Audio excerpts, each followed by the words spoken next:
Okay, good afternoon, everybody. So I deserve very little credit for the morning event, but I had a great time. I hope you did as well. I actually deserve very little credit for what's coming up either, but I have a figurehead role, so I'm happy to be here. I'm Max Bazerman. I'm with Iris. I'm a co-chair of the Behavioral Insights Group, and Iris and I do what Abby tells us to do, and life is good.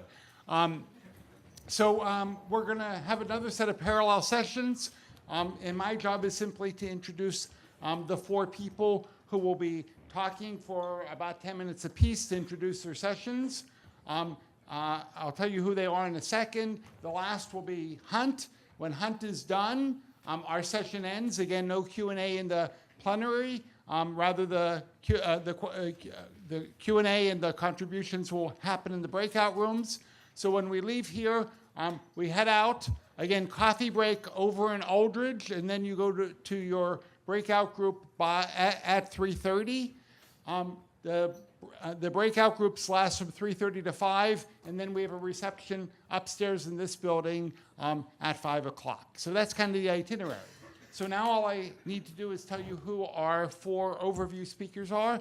From the University of Pennsylvania, we have Katie Milkman and Angela Duckworth, followed by my colleague at the Harvard Business School, Alison Wood-Brooks, and then Hunt Olcott from NYU. But just to be clear, Hunt and Katie are Harvard people. They just happen to be employed at other universities. Okay, and with that, I'll turn it over to Abby, to Katie.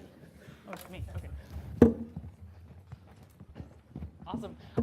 So we all kind of did different things with this, and what I'm going to do with my time with you guys is first tell you a little bit about the awesome session that I've put together and try to convince lots of you to defect from other sessions and come to mine, ours, I should say. And I'll tell you about the awesome talks that are coming from lots of my heroes.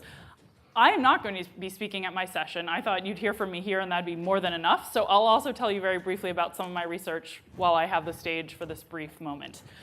Okay, so why are we having a session on public health and behavioral insights? This is a really easy one. It turns out 40% of premature deaths are the result of decisions that we make. Decisions about whether to eat right, whether to smoke, whether or not to exercise, get preventative care. So huge opportunity here. This is so easy to queue up. I invited a bunch of my heroes to speak today, and pretty much all of them said yes. So we have a star-studded set of research talks. And the way I've structured the session, I'm going to explain in a moment, is really to see, we're going to see 7 different academics give TED-style 5-minute talks, highlights from their research. Then we're going to have 2 practitioners pose big questions. And the story I'll tell you about my own work afterwards will explain why I've set it up this way. So I apologize for reading from a piece of paper, but I will botch people's planned talks if I don't actually look at this. Emily Oster is going to start us off. She'll talk about a paper using household scanner data to infer what diet changes consumers make after receiving health news like a diabetes diagnosis. Then Leslie John will talk about a paper showing that if you restrict the size of sugary drinks, there are different options you can use that might make that strategy more palatable to consumers. Next, Justin Sidner will talk about studies he's done on changing exercise patterns, suggesting that just jump-starting exercise change is not enough to produce lasting behavior change. You need other tactics too, like a self-funded commitment contract or sporadic incentives. Next, Gretchen Chapman will tell us about some of her research and others' research revealing that to increase vaccination rates, we should intervene on behavior directly rather than or in addition to trying to change beliefs and attitudes. Kevin Volpe, who is coming from my host institution, is going to talk to us about the fact that patients and doctors only spend a very small amount of their time together. And during the time when patients are out in the world living their lives, we need to find ways to intervene and change behavior for the better. And behavioral economics and wearable devices offer exciting solutions.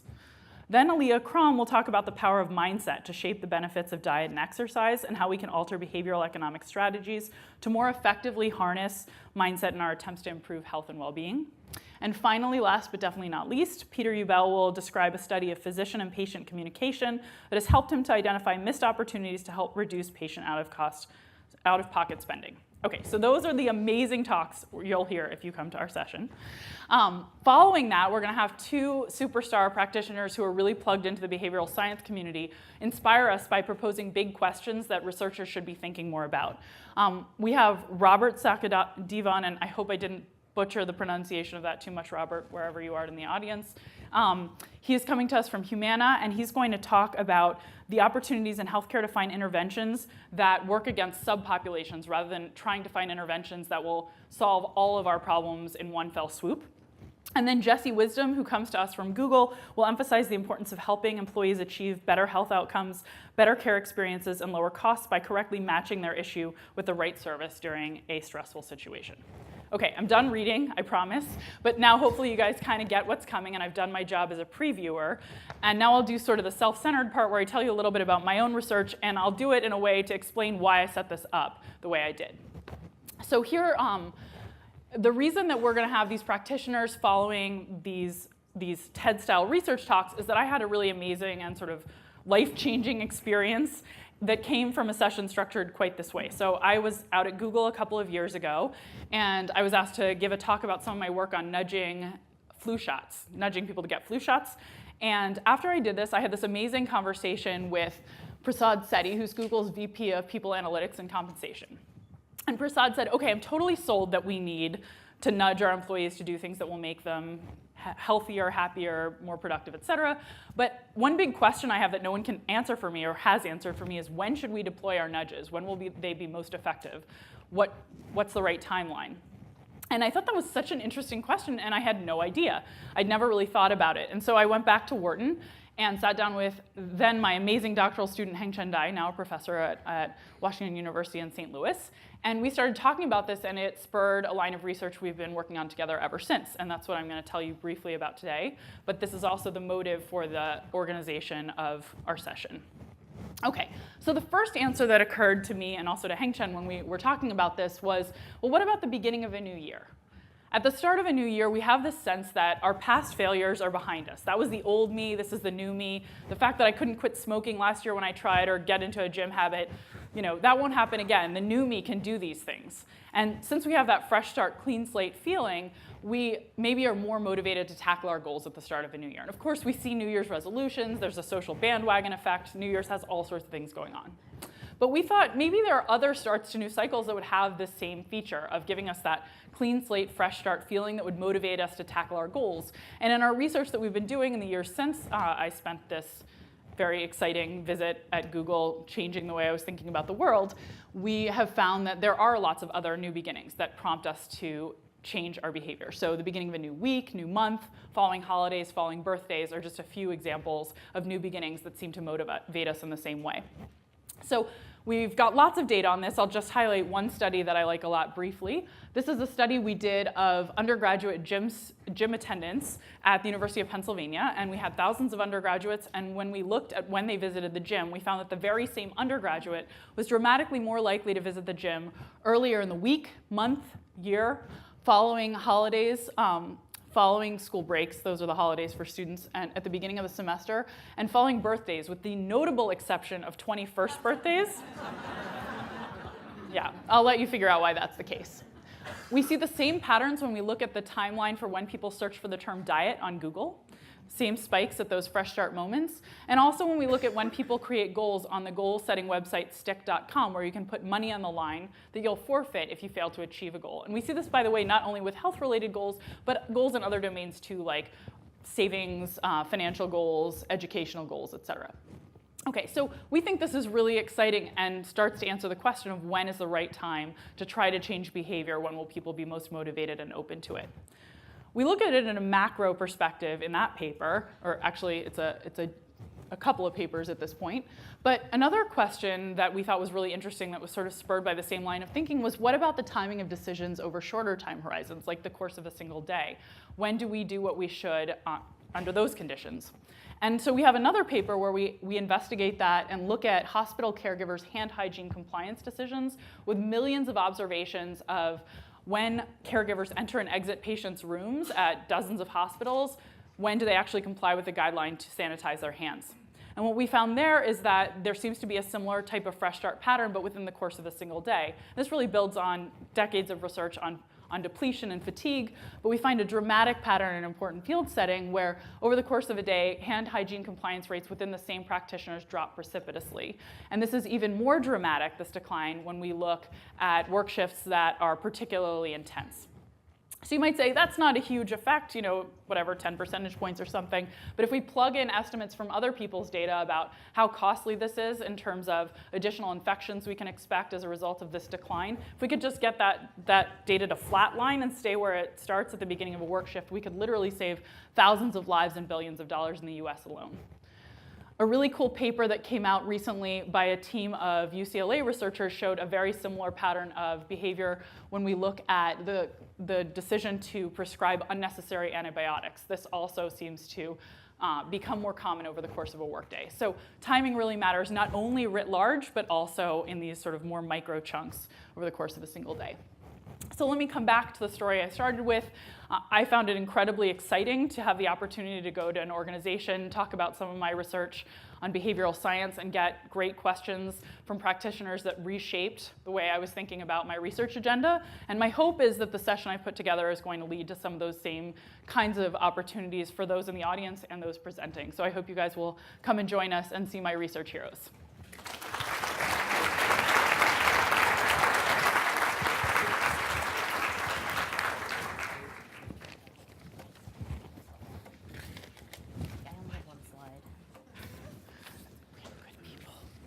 The kind of slide I tell my graduate students never to put up. It's all text, there are no pictures, but I did just make it an hour and a half ago. So I apologize, and I am lucky that I don't have any of my students in the audience.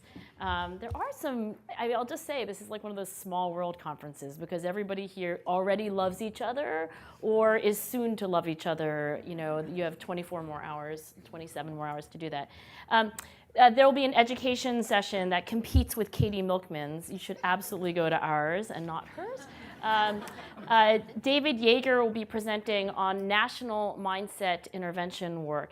Now, those of you who haven't heard the word mindset, maybe you don't have a school-age child because every teacher, it seems, in the United States at least, and certainly in the UK, has heard this phrase, growth mindset. That's the belief that either abilities can change and are malleable over the lifetime or can't. Growth mindset versus fixed mindset. But there are other mindsets, and David is going to illuminate us on really actually taking these interventions to scale. These interventions have been shown to be successful in small, convenient samples, but that always leaves questions about for whom does this really work and how. And David will be sharing data from a new national study. I will also just say that I had the poor decision-making style of taking my sabbatical last term and going to give colloquium talks pretty much every week. Apparently, that's not the best way to spend a sabbatical, but I only figured out afterwards. But most of the departments that I visited, and I am not kidding, the vast majority, were actually actively involved in mindset interventions, really inspired by the work that David Yeager and, of course, Carol Dweck and colleagues have done. And I will tell you that at least a few of those colleagues or these faculty who were doing these mindset interventions undertook that work because they just couldn't believe the effects that were being published. And so they were being proved actually incorrect in that skepticism by their very own data. So I've had the opportunity to just sort of witness the effect that the mindset intervention work is having on psychology departments all over the country, and David's really at the forefront of that. I also consider him to be the best adolescent psychologist of my generation. So come and see David. Bridget Terry Long, right here from Harvard, will be talking about decision-making and education policy, and in particular asking the very fundamental question, how do you explain behavior that seems on the face of it to be irrational? For example, why doesn't everyone take steps to prepare, enroll, and complete college and financial aid paperwork that would benefit them in enormous and very concrete ways. So it's not like you have to do a whole lot of math to figure out whether you should fill out a FAFSA form or not. So how can we really explain what's going on, and in particular, what could be done to actually radically improve student outcomes, in some cases with almost trivial manipulations. So I'm particularly looking forward to that talk. Todd Rogers, who many of you know, is working on social support, asking the question, if we want to improve student performance, what are the gains of targeting people who are not the student, but who care about the student? So these kind of oblique interventions where, for example, you might provide information to the parents of the student as opposed to the student herself or himself. And he'll be looking at a randomized experiment study of about 28,000 students recently completed. And then finally, I get to talk a little bit about my own work. I'm interested in a sort of a big question, which is there are insights from nudge-like studies, there are insights from psychology. And I think one question I had, and I actually had the opportunity to ask Cass Sunstein this when he came to visit University of Pennsylvania last month. I said, nudging is one thing, right? Make it the default to save for retirement. Put the fruit drinks that are sugary in the back instead of in the front. But what about getting people to nudge themselves, right? What if you could equip them with the same behavioral insights and potentially have more generalizable effects and more enduring effects? And he said, I don't think that would work. He's like, that's a good question, but he's just like, I'm just skeptical that you could actually make the insight itself, clear enough to the individual. I'm paraphrasing, and perhaps one of you who's best friends with him can probe a little bit farther. But I do actually think that is the royal road to getting individuals to live healthier, happier, more productive lives. Not that we architect their environment entirely, but that we get them to understand the architecture itself and have them make their own blueprints. So I'm going to use one intervention that my lab has done as a case study in this. Experts practice in a way that is different from amateurs and frankly from the rest of us. It's called deliberate practice, popularized by Malcolm Gladwell in Outliers as the 10,000 rule. He got a little bit of it right, and he got some things maybe not as not as the way that scientists who studied deliberate practice would put it. But my intervention, really the work of my postdoc, Lauren Esquis-Winkler, asked the question, could you teach kids how experts practice and what experts typically feel emotionally when they're practicing? And could that metacognitive insight change their own behavior and, of course, their academic performance? And I'm going to walk you through our intervention screen by screen, and it'll be like the director's cut. Like, here's this, but really, this is like Cialdini's, so hopefully it'll be illuminating. And one of the things I want to illuminate is that it's really begged, borrowed, and stolen from Stanford. So I think it was Oscar Wilde who said that, all poets borrow, but the great ones steal. So, in this director's cut, I'm going to show you little tricks that are used to make this intervention effective, make it so that you can teach this metacognitive insight in one class period, but show effects the following marking period. And these are begged, borrowed, and stolen from people like David Yeager, Greg Walton, Carol Dweck, and really like the great social psychologists who laid the groundwork for this. So that's the education session. The format of it will be short talks, roughly 11 minutes or so, and then questions from the fellow speakers as a sort of first dibs on a question that you might want to ask, and then opening it up, of course, to the audience. So thank you in particular for Todd Rogers curating this and designing it, and I look forward to seeing you.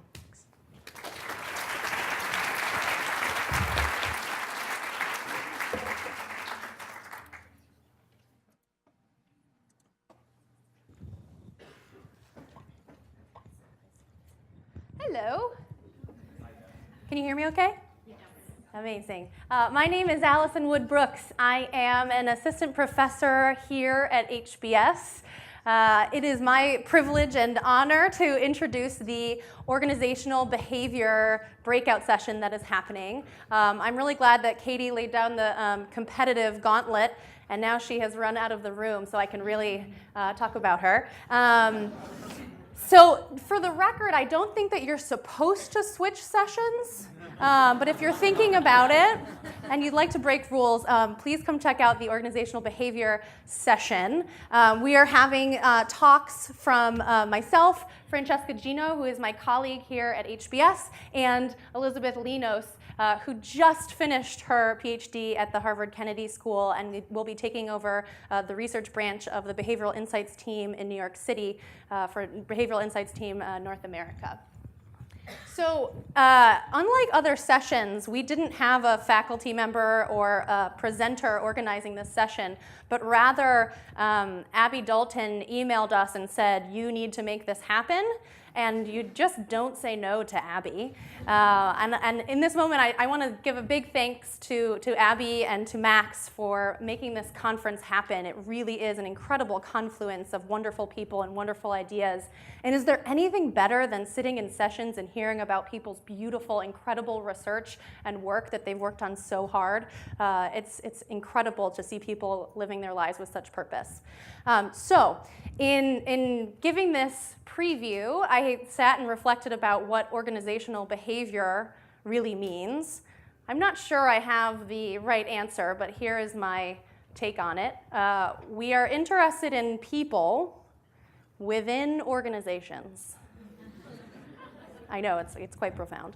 But let me continue on with that. Okay, so who are the presenters? First, we have Elizabeth Linos. As I said, she just finished her PhD at the Kennedy School and is going to be leading the Behavioral Insights team, the research branch in New York City. She is going to be talking about her work on getting more people to sign up for the police force and how to get more diversity in the police force. Then we have Francesca Gino. I don't think Francesca is in the room right now, so I can brag about her relentlessly. She is, without exaggeration, one of the most productive and energetic scholars alive today. She's studied an incredible amount of interesting questions and really has done the work of several scholars in her already at such a young age. And then there's me, Alison Wood-Brooks. Ironically, none of us are actually organizational behavior scholars. None of us are in an OB department, but we do share interests, and we hope we share interests with a lot of you here in this room. First, we want to understand how people think and make decisions. So Francesca, for example, has studied how people who are good at using sarcasm tend to be more creative.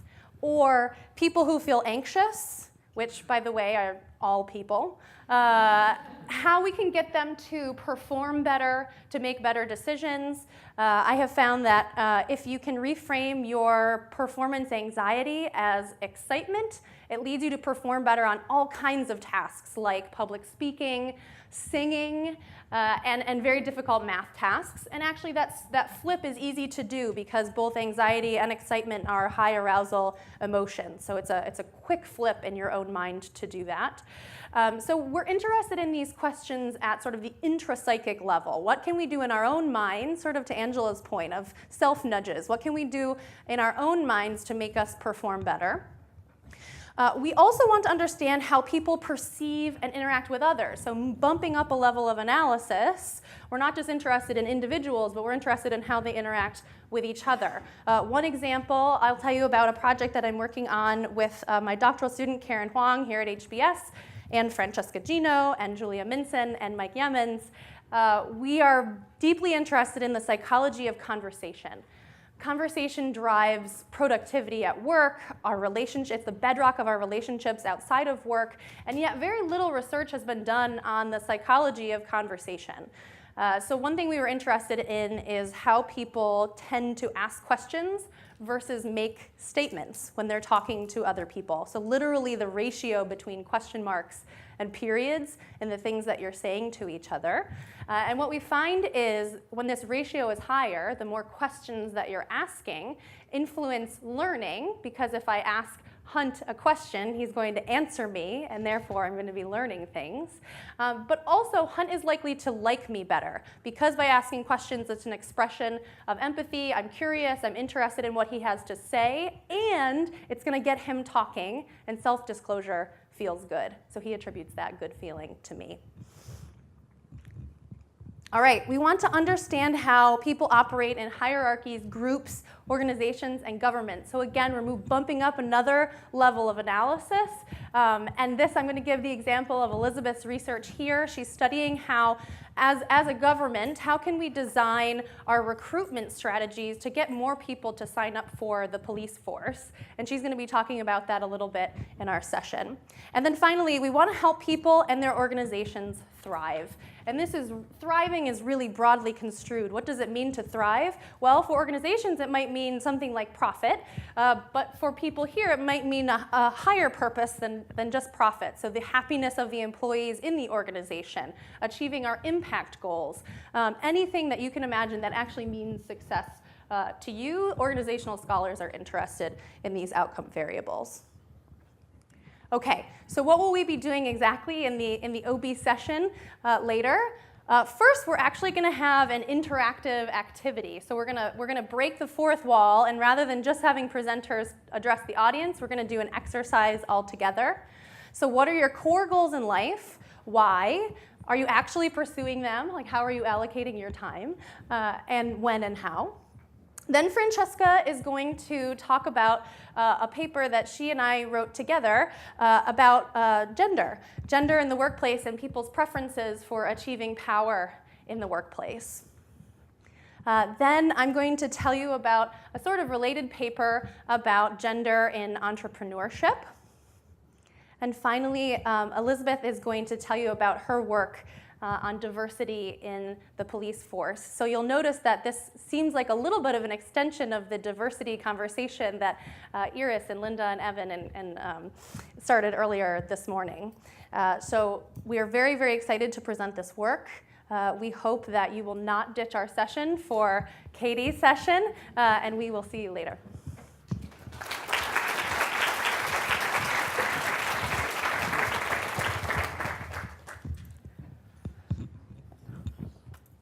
Great. Well, I will not stoop to the level of arguing about whose session is better. It's sort of like the Harvard-MIT debate. I think the answer is pretty clear, or at least Max would agree that the answer is pretty clear. But I want to start by giving you some information on our lineup for the environmental session. I've invited the usual suspects of people that you'd want to have at this sort of session, some people that I think are really some of my favorite folks at the intersection of behavior and environment. So first, on your left is Paul Ferraro. He's the Bloomberg Distinguished Professor of Water and Environmental Economics at Johns Hopkins University. Second is Mark Layton. He's the VP of Product Management for OPower.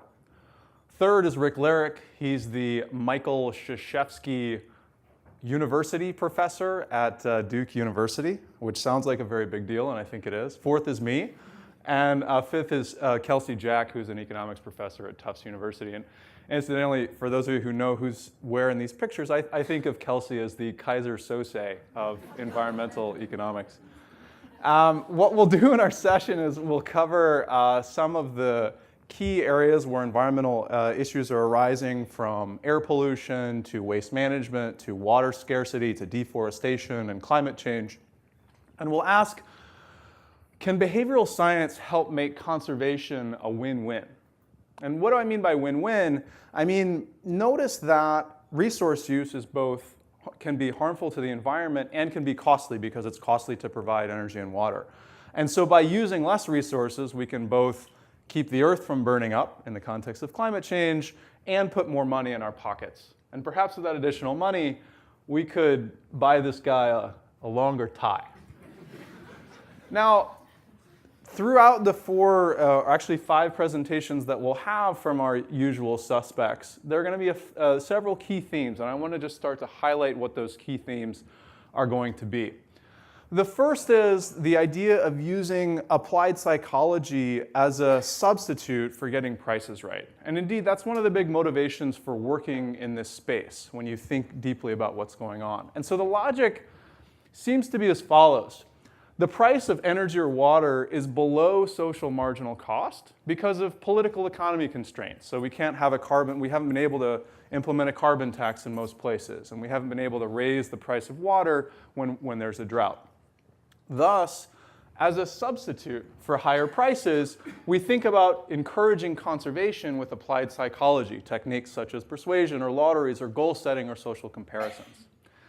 And this logic, which I think you see a lot out in the field, raises a number of questions, including, well, is the price of energy or water really below social marginal cost? And second, when is it that applied psychology might actually be a good substitute for higher prices? A second theme that will arise in our discussion is the idea of tailoring nudges to market failures. And what I see is that the environment space, and hopefully other spaces as well, are shifting towards a more tailored nudge design process that has 2 steps. One is we try to understand exactly what the market failure is. Is it that consumers are poorly informed? And if so, what exactly is it that they're poorly informed about? And second, what instrument then best targets that problem or that market failure that we've identified? And this, there's going to be a great example from one of our panelists, Rick Larrick, that I think really highlights how this logic has been used well. So Rick, in a paper with Jack Stoll in 2008 that many of you guys know, called the MPG illusion in science, highlighted that people make mistakes when evaluating fuel economy across different cars, and in particular that we mistakenly think that gasoline use scales linearly in miles per gallon, whereas in fact it scales linearly in gallons per mile. So when that was taken to the policy space, the implication was not that we should subsidize hybrid vehicles because consumers make mistakes about fuel economy. It was not that we should encourage people to ride their bikes because consumers make mistakes around cars. But it was a much more precise understanding of what the problem was and then how to fix it. And in particular, it was among other things, redesigning how we use fuel economy labels to convey information to consumers in a way that they can better understand. In particular, framing savings in terms of overall dollars instead of only using the miles per gallon metric. So Rick will talk more about that and other information disclosure issues during his talk. A third theme that will come up is better use of benefit cost analysis. And of course, with nudges, it can be very difficult to do what we think of as a full benefit cost analysis that you might do in other areas. So instead, what's been happening is that people use what you might call a cost effectiveness heuristic. So an argument you see a lot is, well, intervention X caused large behavior change, was cheap to implement, therefore policymakers should broadly adopt it. And this heuristic misses a number of things that we'll talk about during the session. And we'll talk about recent efforts to improve cost-benefit analysis. In particular, I'll discuss some work that I've done with our panelist Mark Layton's company, O-Power, to do a more holistic cost-benefit evaluation of their energy use social comparison reports. And I've given you the key figure on this slide, which is you can tally up benefits and costs in a more holistic way using consumers' willingness to pay to be nudged. A fourth theme will be around smart targeting. So notice that with improvements in information technology, we're now increasingly able to target specific nudges at specific people. So we can take a group of people and say, this person should have a higher retirement savings default, and this person should have a lower retirement savings percent default. And if we have an intervention that we're delivering via email or via letters, we can say these people should be targeted and these people should not. And if we have 3 different interventions, we can target some people with intervention A and other people with intervention B.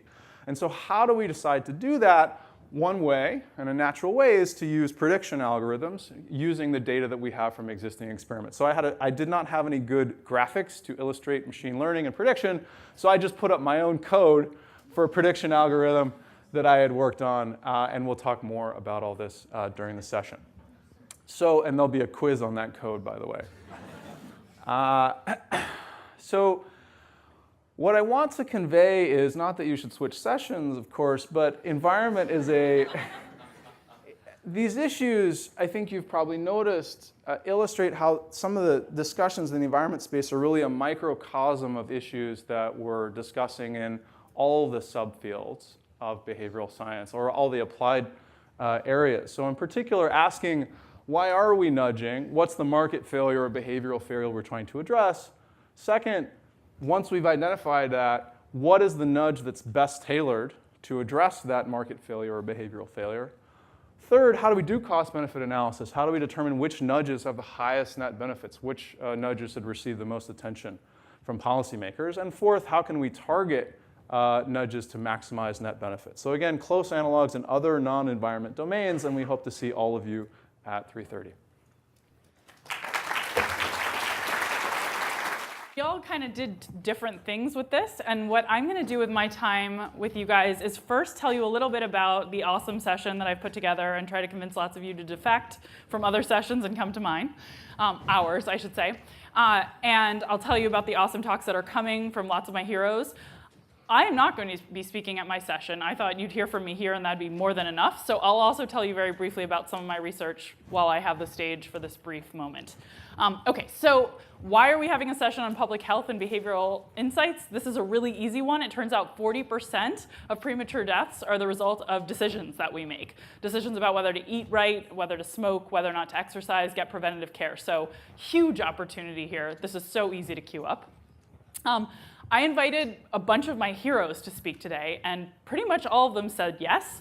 So we have a star-studded set of research talks, and the way I've structured the session I'm going to explain in a moment is really to see, we're going to see 7 different academics give TED-style 5-minute talks, highlights from their research. Then we're going to have 2 practitioners pose big questions, and the story I'll tell you about my own work afterwards will explain why I've set it up this way. So I apologize for reading from a piece of paper, but I will botch people's planned talks if I don't actually look at this. Emily Oster is going to start us off. She'll talk about a paper using household scanner data to infer what diet changes consumers make after receiving health news like a diabetes diagnosis. Then Leslie John will talk about a paper showing that if you restrict the size of sugary drinks, there are different options you can use that might make that strategy more palatable to consumers. Next, Justin Sidner will talk about studies he's done on changing exercise patterns, suggesting that just jump-starting exercise change is not enough to produce lasting behavior change. You need other tactics too, like a self-funded commitment contract or sporadic incentives. Next, Gretchen.